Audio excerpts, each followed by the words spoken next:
meeting of the local district disaster management committee this morning. We are on alert stage. We're not standing up the disaster centre. We really think the worst of it is over. For us, of course, it's just beginning for those a little bit further down the coast. We had council staff, SES, ambulance, police working all night. It's been quite a dramatic evening, and there have been some dramatic stories to tell. Other agencies will tell you those. But for now, we think things have pretty well settled down. The car parks are flooded, as people will notice. That will settle again. At this stage, we're not thinking that we're in for any significant flood, so we can relax. Certainly for a few days we'll get a clearer picture, but prospect of any significant flooding is not high, so we're keeping an eye on that. But for now it's a clean up. There are trees down right across the community. The coast has had extraordinary winds. I've been speaking to Councillor Ludwig several times last night and this morning. He said he's never seen anything like it. Huge amounts of rain in Mount Morgan and, you know, Samuel Hill and places like that, 500 millimetres of rain. We've had a record in Rockhampton, which is 320 millimetres of rain. This is a significant event, especially it's the flash flooding. That has caused so much trouble in our community. Nobody's storm assets are built to cope with this sort of rain. We will be working now to clear.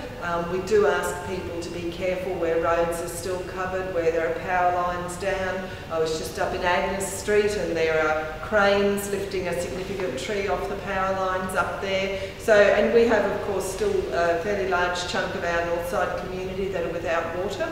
We had a water break which occurred sometime late yesterday in the middle of all of this, our day of mayhem, and it wasn't noticed because of the amount of water generally everywhere. It's probably a pipe that's already in a stream or in a creek somewhere.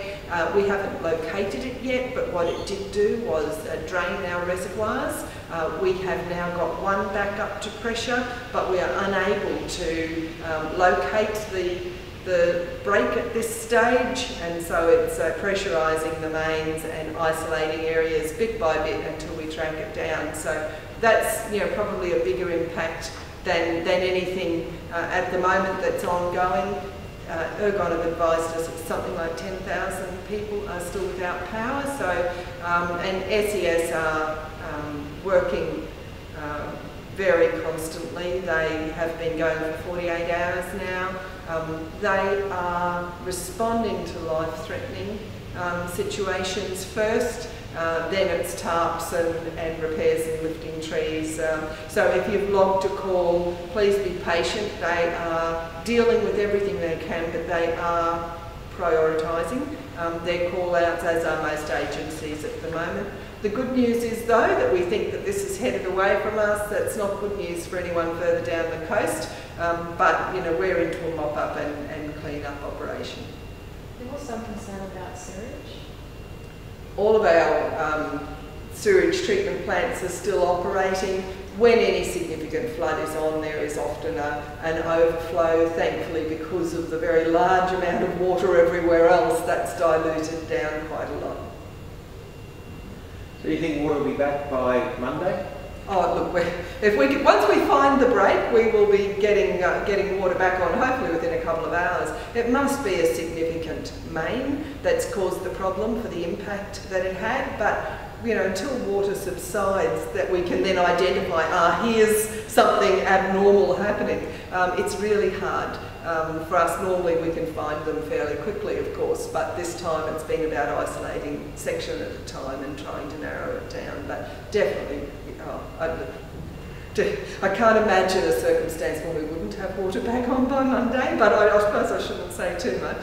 And power, are they giving you indication maybe by, you know, Sunday? Because there seems to be a lot of trees and debris there.